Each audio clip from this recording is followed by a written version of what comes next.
Hey Media. En el episodio de hoy trataremos un tema que ha sido de tendencia global y que se ha visto reflejado de inmediato en los mercados financieros. Estaremos hablando del conflicto entre Estados Unidos, China y Taiwán, y para esto tenemos invitados especiales a la doctora Beata Boinia, internacionalista especializada en relaciones internacionales, y al doctor Carlos Tesnier, experto en negociaciones interculturales. Pues bien, muchas gracias por acompañarnos. Y bueno, lo que nos trae el día de hoy con el tema de lo que está pasando es, bueno, esta noticia de nivel global, lo que está pasando con Estados Unidos, Taiwán y China, y que pues ha traído a los mercados nerviosos, ¿no?, en los últimos días. No sé si nos puedan comentar algo, tanto de la historia, qué es lo que nos ha llevado o nos ha traído hasta aquí, ¿no? Porque todo esto trae una historia atrás y que hay que comprender para ponernos en contexto. Comentar Sí, algo. muy bien.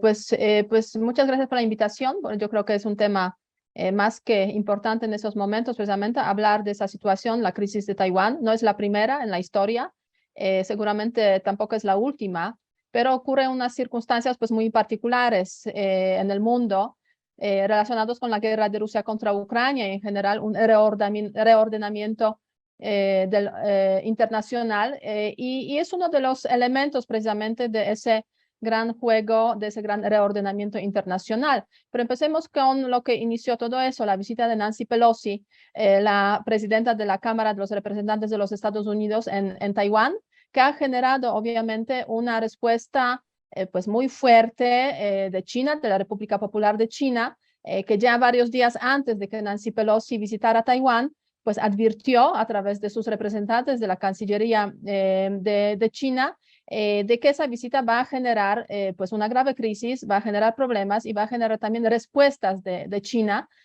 considerando China esa visita como una provocación.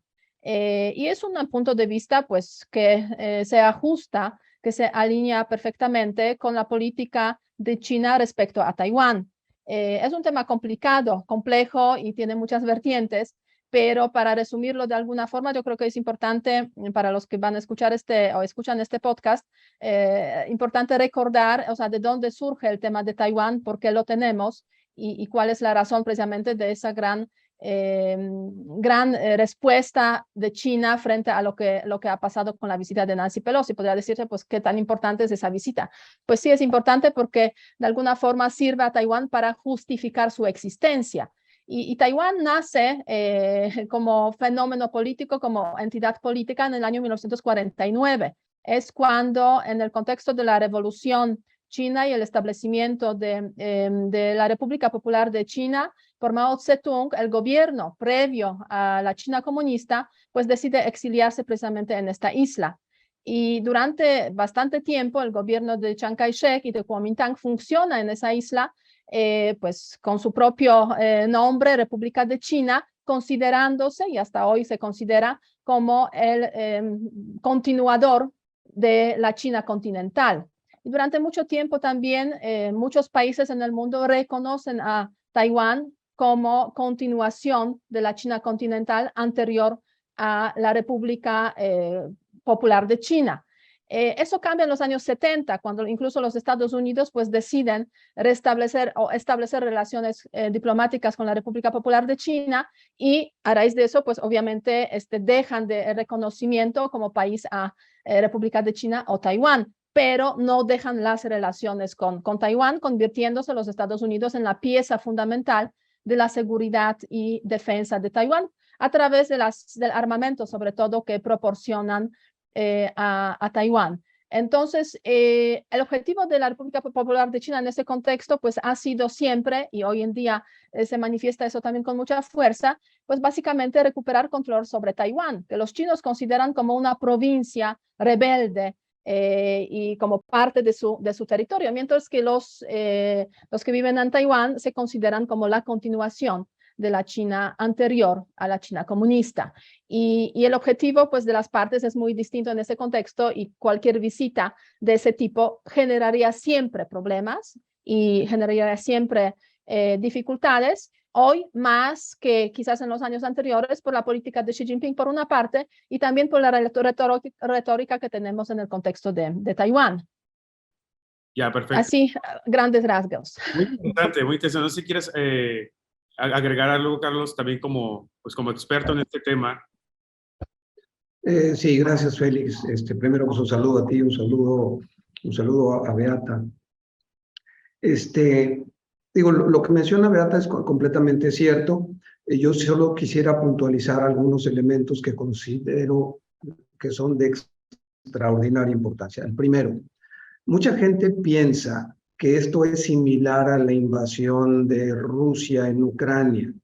Y nada más falso que esto, porque, para ser honestos, Taiwán no existe como un país. Taiwán no es un país. O sea, no es posible que China invada a otro país, en este caso de Taiwán, porque Taiwán no es un país.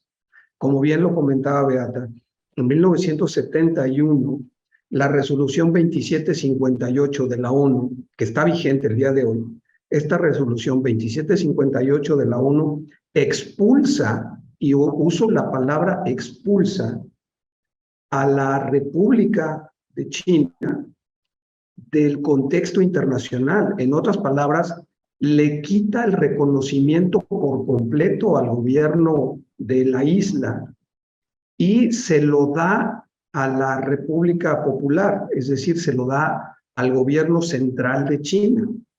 Esto sucede en 1971, pero en 1979 Estados Unidos públicamente reconoce el gobierno de Beijing y desconoce el gobierno de Taipei. Entonces, la pregunta es si todo esto que estamos platicando ahorita, es decir, solamente 8 países en el mundo reconocen a Taiwán, ¿eh? Nada más hay 8 países en el mundo que reconocen a Taiwán, y perdón, pero ninguno es de relativa importancia. Digo, sin decir que no hay países importantes o que otros son más importantes que otros, es decir, no tenemos ningún país, por ejemplo, del G20 que reconozca a Taiwán. Entonces, la gran pregunta es, ¿por qué si en el contexto internacional Taiwán no es considerado un país? Para abrumadoramente todo el mundo, Taiwán es una provincia de China. Inclusive Estados Unidos así lo ha manifestado en su resolución de 1979. ¿Por qué lo que estamos viendo ahora? Y la respuesta es muy simple. No se trata de pobrecitos los taiwaneses y Estados Unidos, yo quiero ayudarles a recuperar su democracia. Nada más falso que eso. Es un simple reacomodo geopolítico. Estados Unidos ha perdido casi toda su presencia en Asia. Por supuesto que el liderazgo de Estados Unidos a nivel mundial no está en riesgo, sino que ya prácticamente estamos viendo un cambio de liderazgo, principalmente en Asia y más aún todavía en China. Y con esto que estamos platicando, Estados Unidos ha encontrado una manera para tratar de recuperar su posición en Asia. Si recordamos ahorita, solamente le quedaba a Estados Unidos prácticamente Japón. Y no es de extrañar entonces que en Japón, en este momento que estamos hablando, existen 50,000 efectivos militares norteamericanos. O sea, nada más pongamos en la mente el número. 50,000 soldados norteamericanos en este momento están en Japón. Pero todo lo demás que tenía Estados Unidos en Asia, incluyendo el sureste asiático, se ha visto demeritado. ¿Cómo recupera Estados Unidos esta posición en Asia? Pues justamente su mayor interés es posicionarse en Taiwán y quedar a escasas 90 millas de China. Eso es lo que estamos viendo. Claro, muy interesante. Bueno, y desde el punto de vista de mercados, bueno, yo he leído infinidad de analistas y lo que ha preocupado mucho a los mercados desde el momento, como bien lo comentaba Beata al principio, de Nancy Pelosi que arriba a Taiwán, y es lo que preocupa a los mercados, es todo el desabasto que hemos tenido en las cadenas productivas, que ha sido obviamente ocasionado desde la pandemia, y que el mundo se da cuenta que dependemos del 90% de los chips que se hacen en Taiwán y que los consume el resto del mundo, y el 90% se hacen solamente en este país, ¿no? Entonces, yo creo que eso es lo que también ha llevado a Estados Unidos a como tratar de reconocer a Taiwán como país y estar bien con ellos, ¿no? Para tratar de que esta cadena productiva entre ambos países vaya, se dé mucho más fácil que algún otro bloque, tanto europeo o en la parte de Asia, ¿no? En base a esto, ¿ustedes creen que pueda haber, aunque ya nos comentaste, Carlos, que no es un conflicto como Ucrania y como Rusia, pero creen que pueda haber un conflicto bélico hablando entre Estados Unidos, China o China, Taiwán? ¿Lo ven posible? Mira, yo creo que no, o sea, que si China hubiera querido generar un conflicto bélico o tomar acciones para controlar Taiwán, o sea, ya lo hubiera hecho, ¿no? O sea, la visita de Nancy Pelosi, pues se puede decir, es un pretexto perfecto para generar un incidente que podría llevar a ese tipo de conflicto bélico. Lo que están haciendo ahora los chinos son efectivamente los ejercicios alrededor de Taiwán, de alguna forma bloqueando la isla. Hasta este domingo van a tener lugar estos ejercicios demostrando con claridad que pues tienen capacidad efectivamente de bloquear la isla y tienen capacidad pues de interferir en ese contexto del estrecho de Taiwán. Ahora bien, yo creo que, bueno, en primer lugar, los Estados Unidos nunca, o sea, nunca, mejor dicho, no han reconocido a Taiwán como país. Siempre cuando hablamos de Taiwán, nos preguntamos cómo llamarlo. Yo lo llamo entidad política, para no herir diferentes sentimientos, digo, esa entidad política. Y esa entidad política efectivamente tiene reconocimiento de unos pocos países como país, pero por gran mayoría, pues tiene pues hay esa ambigüedad como un territorio o una entidad política efectivamente con la cual sí se mantiene relaciones, pero sobre todo económicas a través de las representaciones económicas que tiene Taiwán, que incluso lo llaman de Taipei, digamos, en diferentes partes del mundo. Ahora bien, yo creo que hay dos elementos aquí muy importantes a considerar. En primer lugar, ¿por qué Taiwán es importante? Y en segundo lugar, ¿qué significa para los taiwaneses la situación en la cual viven?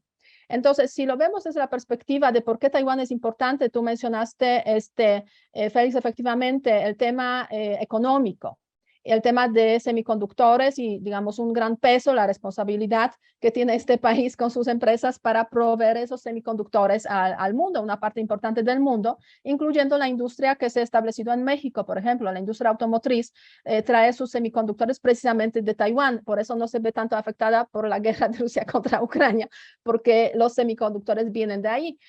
Si cambia esa situación, pues sí sería un problema ya mucho más grave. Entonces, el tema de los semiconductores. Por otra parte, el tema geoestratégico que ha mencionado Carlos, que obviamente Taiwán es una puerta, una entrada, digamos, a este sudeste asiático, a los mares de ahí, y es el estrecho de Taiwán, pues juega un papel importante en el tema del comercio internacional. Por ahí pasa el comercio precisamente en esa parte del mundo. Pero hay tercera razón, digamos, por la cual Taiwán también es importante, sobre todo para los Estados Unidos y los países democráticos. El tema de la democracia y esa confrontación democracia-autoritarismo de la cual se está hablando muchísimo en los últimos tiempos, pues es la tercera razón por la cual pues Nancy Pelosi, que tradicionalmente la conocemos como defensora de los derechos humanos y de la democracia, pues ha visitado también la isla, aparte del tema económico y geoestratégico. Pero por otra parte, pues claro, hablamos mucho de las grandes potencias. China, que quiere recuperar su soberanía sobre esta isla. Los Estados Unidos, que obviamente también tienen sus intereses en Asia, digamos, en este sudeste asiático, en Asia Pacífico, etcétera. ¿Y qué pasa con los taiwaneses? O sea, son 23 millones de personas que a raíz de los sucesos políticos, de la revolución, del contexto, digamos, de los años 40 y 50, pues se han visto obligados a vivir en una situación que caracterizaríamos como vivir en un limbo.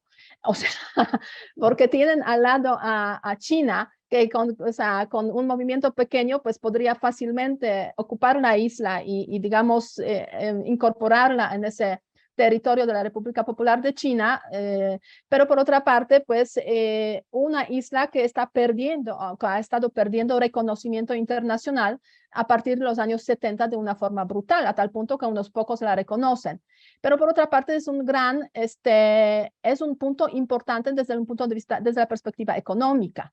Entonces, no es cualquier cosa Taiwán, o sea, es un país que ha logrado pasar desde el régimen autoritario a la democracia, un país que ha logrado, bueno, un país, una entidad política que ha logrado levantarse económicamente y una entidad política que juega un papel pues relevante en este contexto internacional luchando por sobrevivir. 50% de los taiwaneses quisieran independencia. O sea, por eso digo, no son solamente los intereses de las grandes potencias, también la identidad que se ha generado, ha estado generando en las últimas 7 décadas en esa isla y lo que quieren los propios taiwaneses. Wow, está increíble. Yo creo que el punto que comentaba Carlos, y a ver si nos puedes explicar un poco más, pero el reacomodo de los bloques económicos, que yo creo que desde pandemia también nos hemos dado cuenta que, y con todo eso que está sucediendo también con la inflación, que a ver si lo tocamos más adelante, ese reacomodo de bloques económicos, Taiwán, pues es algo muy importante dentro de Asia y por la dependencia que tenemos el resto del mundo, ¿no? Carlos, ¿qué nos podrías comentar en este reacomodo? ¿Qué tan importante, abundando un poquito en la parte geográfica, puede estar Taiwán para Estados Unidos, ¿no? Sí, Félix, con gusto. Mira, yo voy a dar un paso atrás primero porque no podemos analizar Taiwán, no podemos analizar lo de Ucrania, no podemos analizar lo que está pasando sin entender un principio básico que lo pone muy bien en su libro de la trampa de Tucídides, Graham Allison, un gran internacionalista. Lo que Graham Allison escribe, que creo que no se equivoca, es que dice que lo que estamos viendo es, por ocasión número 13, el cambio de liderazgo en el mundo. Es decir, el mundo ha pasado en 13 ocasiones, incluyendo esta, por un cambio de liderazgo. ¿Quién es la potencia que va a ser el líder? Y lo que comenta es que en ninguno de los casos, salvo en 2 ocasiones, esto ha sucedido sin un enfrentamiento bélico. Es decir, en todas las ocasiones ha ocurrido con una guerra de por medio y en 2 ocasiones no ha habido guerra. En este caso, lo que estamos viendo es justamente esa guerra, pero no quisiera que mentalmente nos situáramos en una guerra con armas y con tanques y con misiles, sino más bien como una guerra de estrategia geopolítica y geoeconómica. Es un hecho, y basta ver los números. Recientemente estuvimos discutiéndolos en Madrid hace un par de semanas en el Instituto de Estudios Bursátiles. Si nosotros analizamos los números el día de hoy, eso de que seguramente China va a alcanzar a Estados Unidos para el 2025 es una falacia. Eso sucedió hace 3 años. Es decir, la economía china, incluyendo deuda, en este momento es más fuerte que la economía norteamericana. Y obviamente Estados Unidos no está dispuesto a ceder este liderazgo mundial simplemente porque ya China creció más que ellos.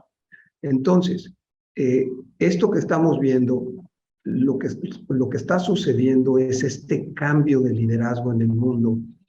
Y Taiwán es un capítulo más, es decir, Taiwán es un capítulo más como lo fue lo de Ucrania. En Europa, muchas de las opiniones fuertes en Europa, inclusive ahorita, son de que, oye, pero espérame, Estados Unidos vino y movió todas las cuestiones políticas y ahora ellos están allá en su casa sin problemas y nosotros estamos pagando aquí los platos rotos. Yo creo que con Taiwán está sucediendo lo mismo. La visita de la señora Pelosi, en cualquier otra circunstancia, a lo mejor podríamos pensar que fue inocente, que es de que, bueno, es que ella es una representante popular en Estados Unidos que representa la democracia y quiso llevar a Taiwán este sentido de la democracia. Yo creo que nada que ver, es decir, por supuesto que está más que calculada la visita y por supuesto que tenía una intención de mover lo que bien saben que a los chinos les molesta mucho, ¿sí?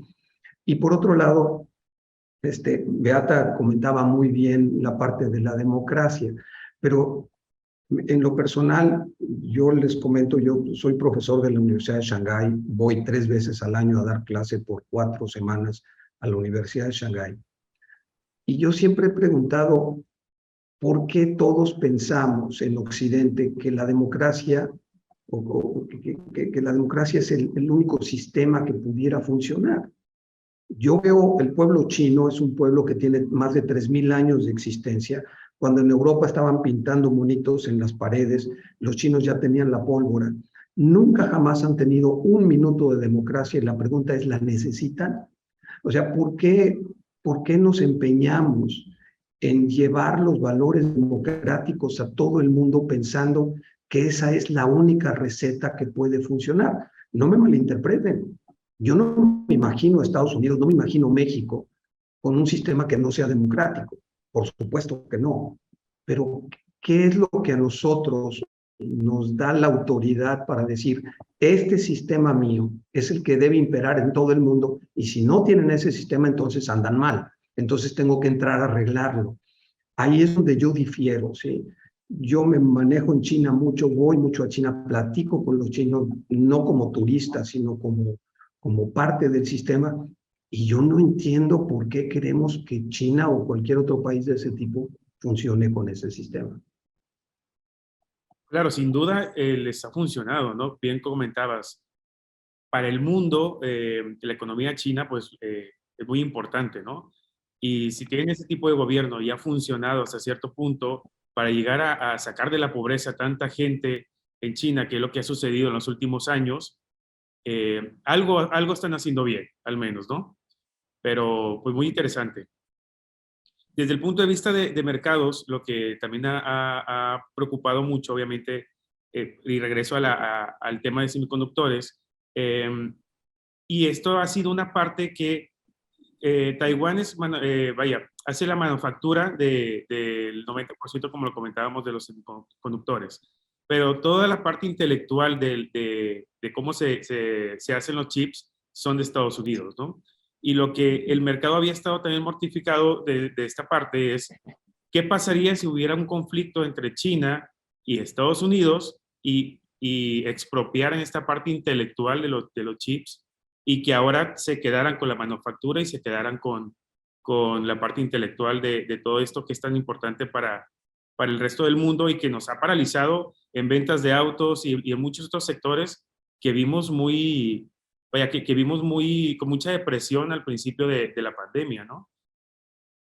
O sea, no cabe duda que el tema de los semiconductores es el punto débil, digamos, de las industrias pues más avanzadas hoy en día, ¿no? O sea, se producen en realmente pocos lugares en el mundo y hasta cuando no llegó la crisis de la pandemia en primer lugar, después la guerra de Rusia contra Ucrania y hoy en día con tanta claridad la crisis de Taiwán, pues casi no nos estábamos dando cuenta de que pues con esa pequeña, se puede decir, pieza, se puede ir abajo pues todas las producciones de industrias que hoy en día pues son cruciales desde el punto de vista de tecnologías avanzadas, etcétera, etcétera.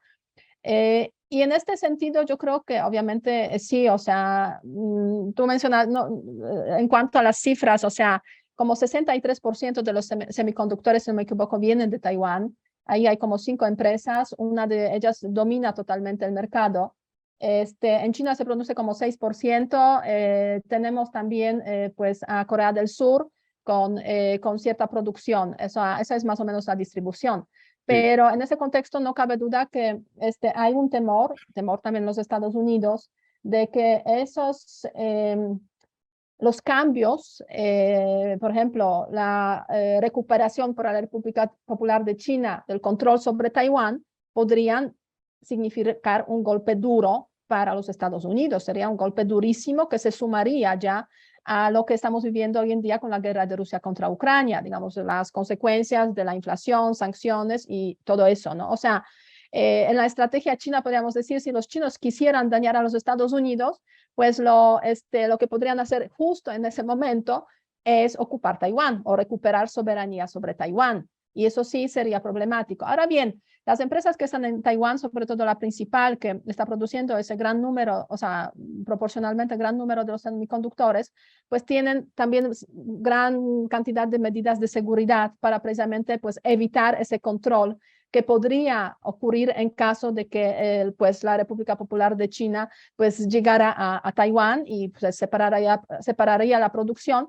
pero no necesariamente, digamos, toda la tecnología y todo el software pasaría a manos de los chinos. Y también, pues en esos tiempos que estamos viendo, pues con claridad los países que saben dónde está el punto débil, dónde tienen sus puntos débiles, pues han decidido también empezar la producción en su propio territorio. El caso de los Estados Unidos, que han decidido abrir, creo que ya se tomó la decisión, una fábrica de semiconductores en Ohio, pero bueno, se necesitan como 2-3 años para que tenga plena, digamos, capacidad y funcione a pleno ritmo.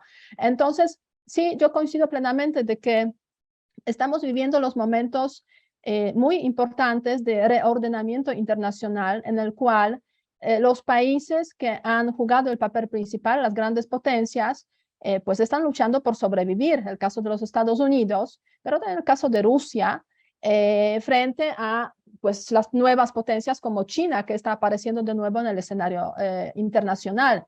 Y en ese contexto, pues hay diferentes alineamientos. Si lo comparamos con los tiempos de la Guerra Fría, tuvimos aquí el dúo, la Unión Soviética y Estados Unidos, con China como el hermano menor, de alguna forma que se comportaba de diferentes maneras, digamos, pero básicamente un poco al margen de esos grandes juegos internacionales.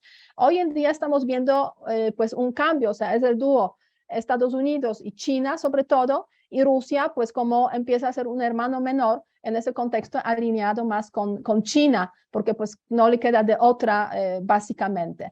Pero en este contexto, o sea, ¿cuánto tiempo puede durar esa época de alineamiento y a qué puede conducir, a qué puede llevar, ¿no? Y igualmente, o sea, si vemos la historia, pues efectivamente las grandes potencias no se dejaban fácilmente en ese contexto y veamos lo que pasaba con España, ¿no? El siglo XV, XVI, pero el siglo XVII y la pérdida de las colonias con la independencia aquí digamos, en las Américas, o sea, tardaron un poco y todo el siglo XIX intentando pues intervenir de alguna forma España o otras potencias como Francia, etcétera. Entonces, esa época puede durar un poco, ¿no? Puede durar bastante tiempo y otra vez pues estamos entrando en esa fase precisamente de confrontación que tiene sus momentos de alza en cuanto a las tensiones y es lo que estamos viendo hoy en día, pero también va a haber un momento de distensión porque tampoco el mundo puede estar en un conflicto constante, una guerra constante. Yo creo que la memoria histórica es aún bastante fresca en cuanto a cómo fue la Primera y Segunda Guerra Mundial. Por eso también, si hablamos sobre la posible, se puede decir, los conflictos que se convierten en una guerra mundial, pues hay mucho cuidado también de muchas partes para no convertir las tensiones, incluso guerras que siguen siendo guerras en la periferia, en guerra mundial, porque pues sabemos a lo cual podría llevar eso, sobre todo con armas nucleares, que hoy en día pues tienen varios países. Y obviamente los Estados Unidos no van a dejar fácilmente su preponderancia, su predominio del cual pues gozaron durante mucho tiempo y siguen gozando, la verdad, en muchos aspectos. Y esa visita de Nancy Pelosi sí efectivamente es demostración de fuerza, que coincide además con la eliminación del jefe de la Al-Qaeda por los drones de los Estados Unidos, de la CIA, ahí en Afganistán, en Medio Oriente. O sea, es como marcar los pasos, aquí estamos y no lo vamos a dejar. Ahora bien, ¿debe preocuparnos de eso o no? O sea, ¿qué significa eso? Yo diría, pues, o sea, muchos dirían, pues, los Estados Unidos están defendiendo sus intereses. Sí, es cierto, es cierto. Lo hace igualmente Rusia, lo hacen igualmente en China, ¿no? Ahora bien, yo diría, qué bien que están defendiendo sus intereses, qué bien que están defendiendo los intereses de alguna forma de los países democráticos, también del mundo democrático, porque imaginémonos el mundo solamente con China y Rusia. Entonces también hay como, se puede decir, varias piezas en estos equilibrios de poder que cuando los analizamos, pues a ver si nos gustaría vivir como en China o como en Rusia, pues quizás no necesariamente, tomando en consideración que se trata de dos países con sistemas autoritarios y en Rusia pues casi ya dictatoriales, donde pues la persecución de los que tienen, o sea, de los que llaman a la guerra de Rusia contra Ucrania guerra, pues o sea, es terrible, ¿no? O sea, 15 años de cárcel siendo periodistas.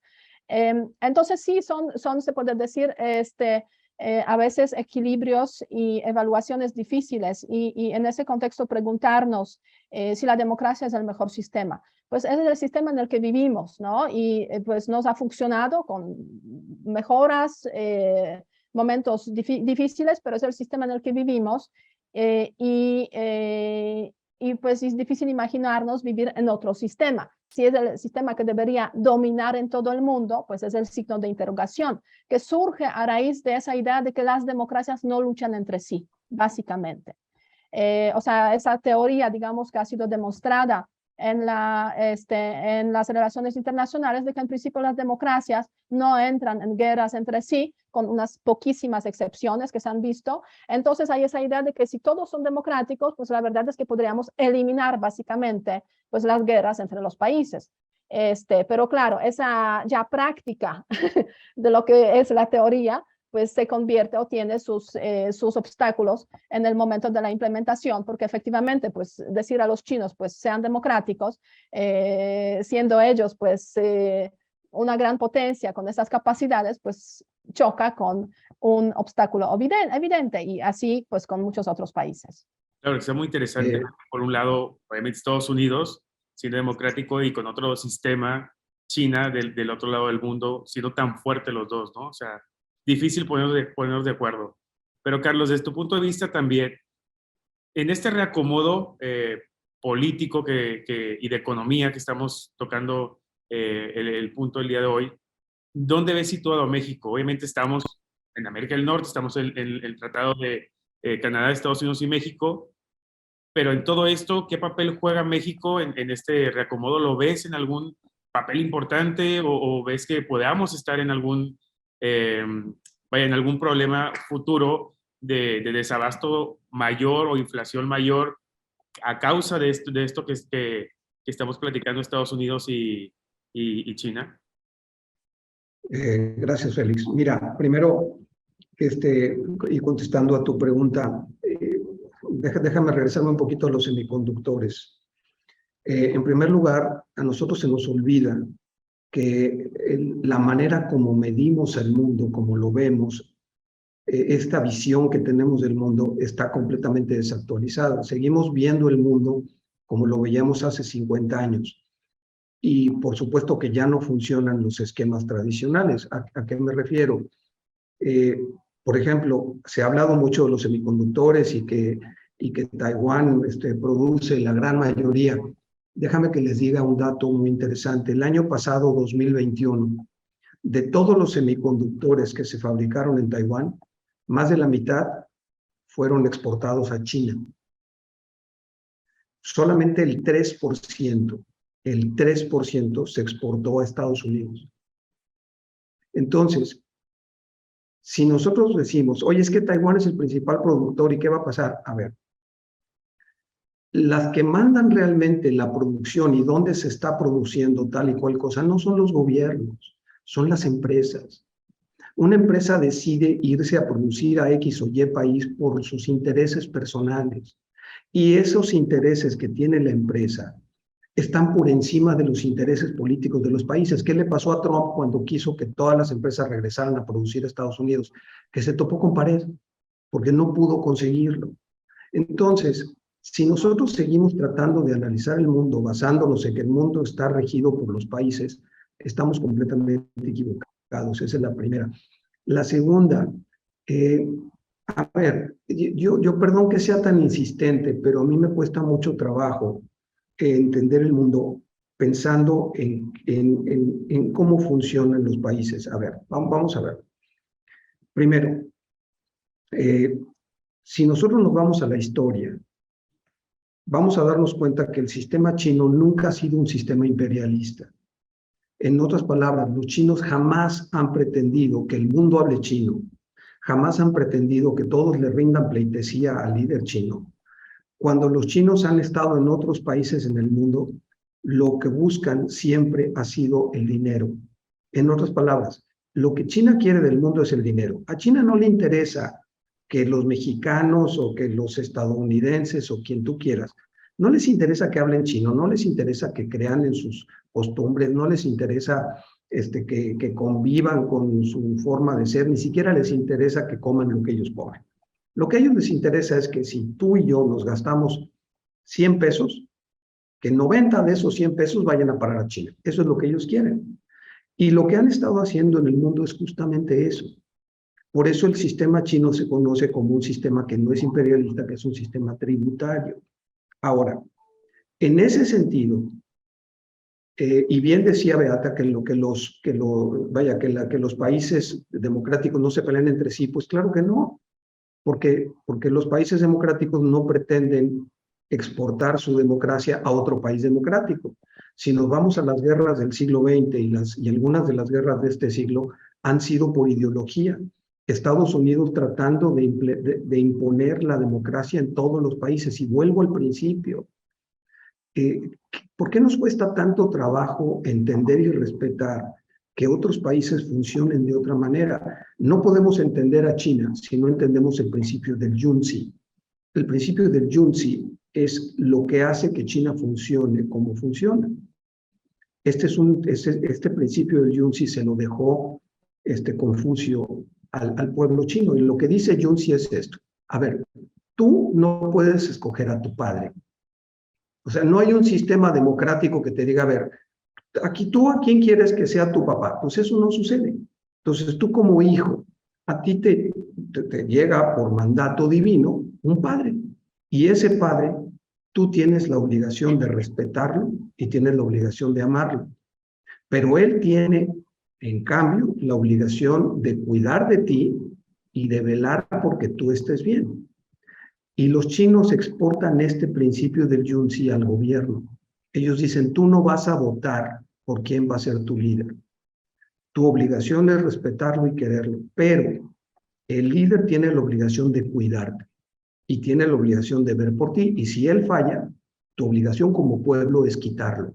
Y los chinos los han quitado 3 veces en su historia. Yo le pregunté, y con esto cierro el comentario, en una clase, yo hice un debate entre estudiantes, algunos defendiendo el sistema democrático y otros no. Y nunca se me va a olvidar las palabras de una alumna que dijo, a ver, si yo vivo en una democracia y yo puedo elegir al líder, pero me dices, dentro de estos 5, tú tienes que escoger a uno, y los 5, de ninguno de los 5 sirve para nada, pues por a poco me sirve la democracia. Dice, en cambio, si a mí no soy un país democrático y me dices, me impones a un líder, pero ese líder lleva las cosas bien, saca a 300 millones de pobreza extrema en menos de 5 años. Si ese líder hace que el país crezca a doble dígito durante más de 15 años, entonces, pues, como que poco puedes entender la diferencia. Repito, no quisiera que se me malinterpretara pensando que el sistema de China funciona en todo el mundo. No, por supuesto que no, pero a ellos les funciona. Y yo nunca jamás lo catalogaría como un sistema autoritario.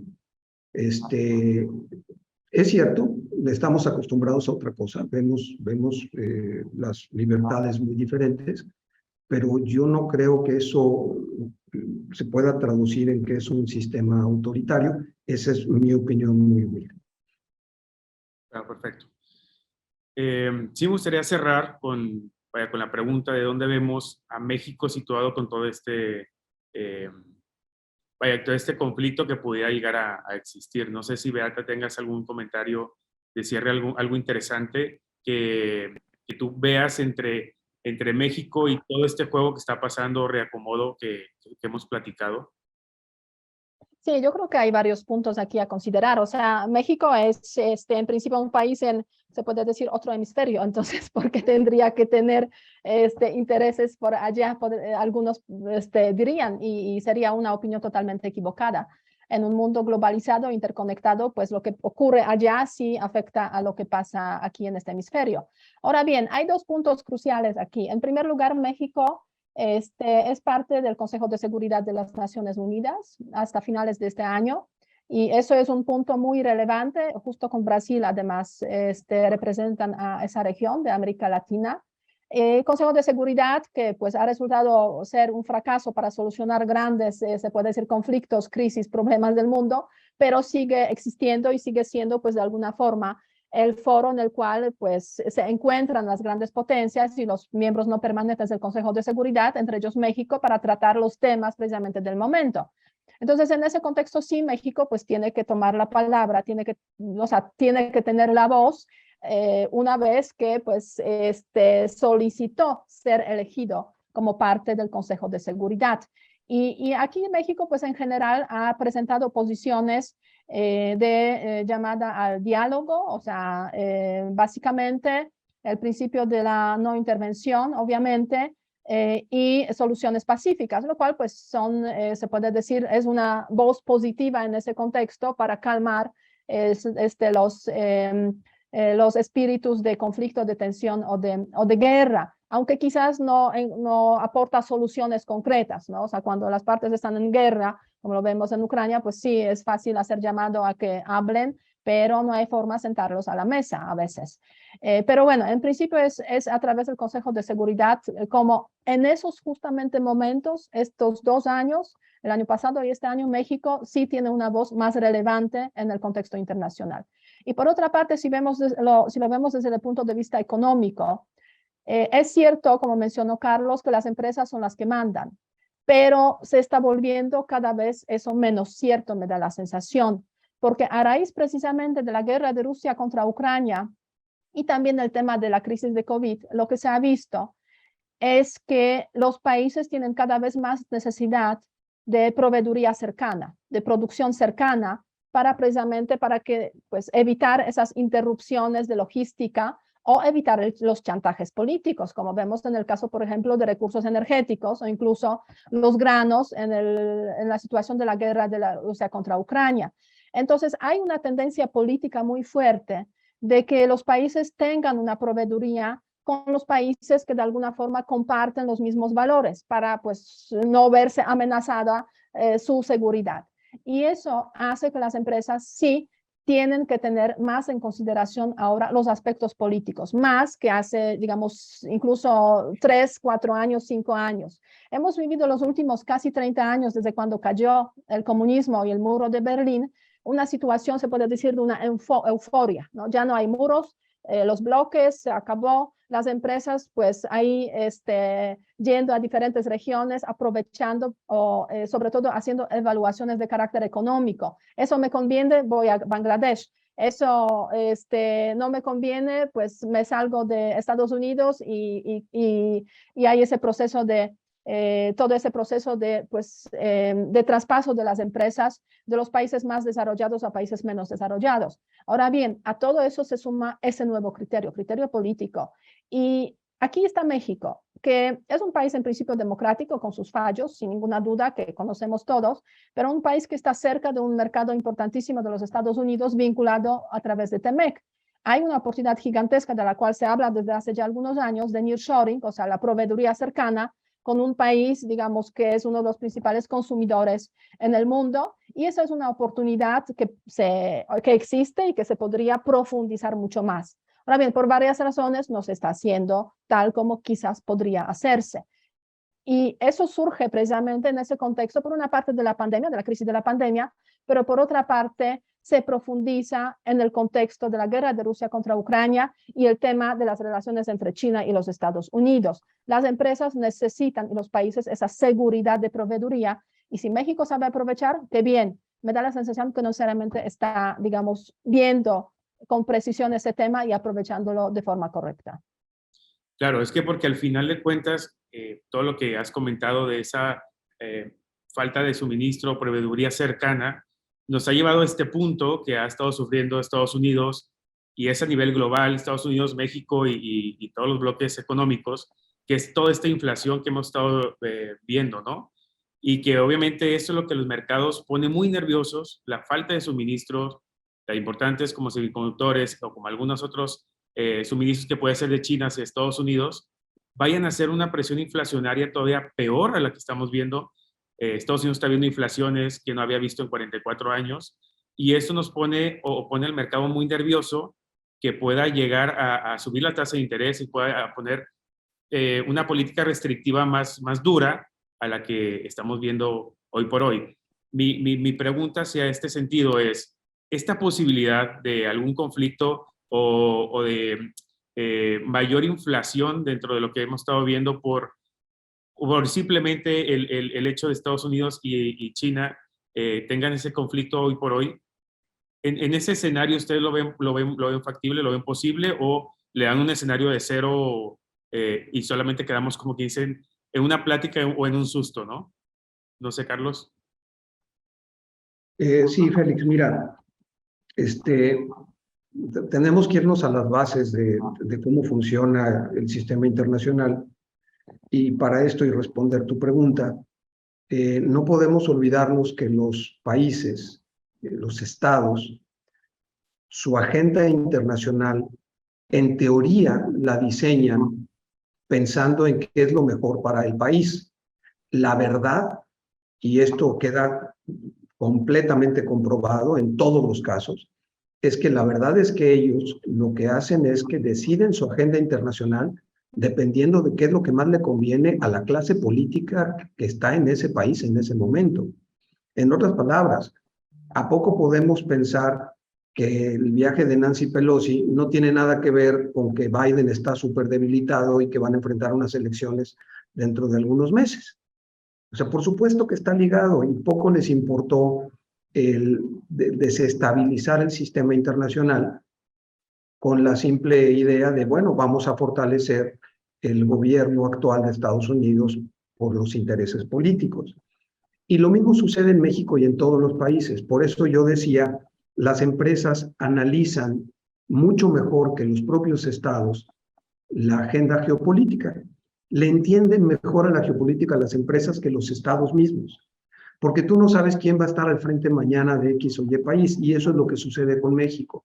Más allá de qué está pasando en el mundo, México ahorita estamos enfrascados en un status quo en donde las mismas empresas a nivel mundial dudan en este momento si es factible venir a México o quedarse en México, con la incertidumbre que existe. Acabamos de ver lo que acaba de pasar con la reforma energética. Estamos viendo el enfrentamiento entre México y Canadá y Estados Unidos por las decisiones en materia de energía que se están tomando en México. Y eso es más preocupante para el país que lo que está pasando en Ucrania o lo que está pasando en Taiwán, porque las empresas están tomando nota. Y en este sentido coincido con Beata en que estamos al lado del mercado más grande del mundo, y adicional a esto, México es el país del mundo que tiene más acceso a tratados de libre comercio. Y ojo con esto, ningún país en el mundo tiene acceso a la cantidad de países a través de tratados de libre comercio de las que tiene México. La pregunta es, o sea, ¿por qué no lo estamos aprovechando? Si volteamos a 1994, México cambió completamente su estatus en el mundo de ser un país pues de nivel tercero en el sentido de manufactura a convertirse en, por ejemplo, líder en manufactura automotriz en el mundo entero. El mercado de autopartes del mundo está liderado hoy por México. ¿Qué fue lo que hicimos para conseguir eso? Bueno, muchas cosas que intervinieron, sí, pero algo que las empresas vieron fue, puedo ir a México sabiendo qué va a pasar mañana. Y eso es algo que en este momento México no tiene. Las empresas en el mundo, cuando voltean a ver a México, dicen, ok, en este momento podría considerarlo, pero ¿y mañana qué va a pasar? ¿Y pasado mañana? Entonces yo reitero, lo que está pasando en Taiwán, como dice Beata, por supuesto que tiene implicaciones y nos afecta a todos. Por supuesto que va a mover algunos hilos en las cadenas productivas y en las cadenas logísticas en el mundo, claro que sí. Pero para México, en este momento, es mucho más preocupante la política interior que lo que está pasando en otros países. Muy bien. Beata, no sé si tengas algún comentario de cierre, me parece muy interesante. Yo creo que solamente recalcar que vivimos tiempos de incertidumbre y tenemos que prepararnos seguramente para unos cuantos años más de esa incertidumbre. Los tiempos de incertidumbre siempre es más fácil generar conflictos, incluso guerras. Y yo creo que lo único que debemos desear es que los líderes políticos sean cautelosos para que esos tiempos no empeoren, sino que realmente en unos 3, 5 años regresemos a mayor calma en las relaciones internacionales. Pues Beata, Carlos, muchas gracias. Realmente fue muy interesante, muy provechoso sin duda su punto de vista, porque sé que son expertos en el tema y realmente pudimos, ver desde la historia hasta lo que puede pasar con México con todo este movimiento y todo este problema que hemos estado comentando, ¿no? Sin duda nos ayudó mucho para ver dónde estamos posicionados y qué es lo que podría llegar a pasar tanto en los mercados como en la parte económica de México y del resto del mundo. Y a ustedes que nos escuchan, no se pierdan el próximo episodio de Hey Mercados.